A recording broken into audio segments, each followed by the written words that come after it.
Hi, my name is Neal. I'm the first-time author of a children's book called No Be Like Me.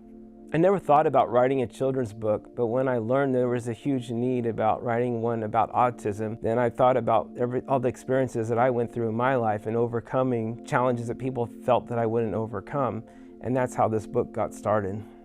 I thought about writing about a bee being the main character because it's about believing. And one thing my grandmother would always say when people felt like I couldn't do certain things, she would be like, I believe in you. I know you need to believe in yourself and you can do it, and I really feel you can do it. And I had other people, of course, that believed in me too, but it was her, the closest to me, and her belief in me that really inspired me to write this book and the bee character in it.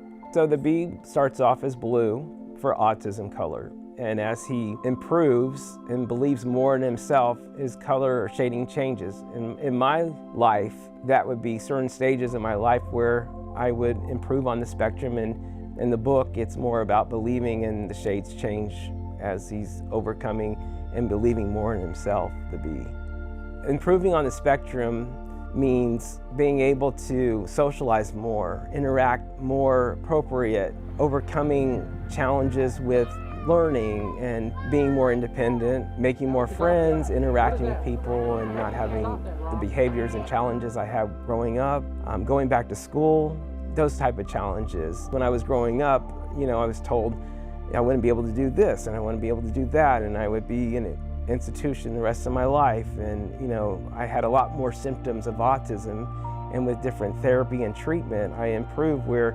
my challenges are not as visible as they were then, or they're different. And so that's what changing shades of colors changing is, the levels of autism changing. My hopes and dreams for this book are that people, when they read it, they will not give up on themselves and feel like that they can't overcome challenges.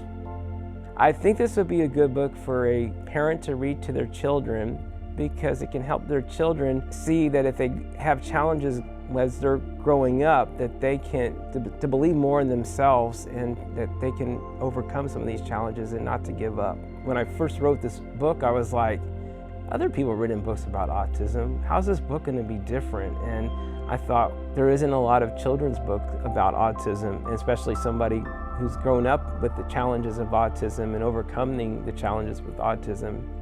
And so parents and people telling me that this was really inspired them, and this was they felt this was really a big need for this book, really touched my heart to hear that. My hope is that this book will help people to understand the challenges that people with autism are faced with on a day-to-day basis, and challenges they have, and the challenges that they can overcome with the right support and treatment, and for people to not give up and keep believing that they can succeed too.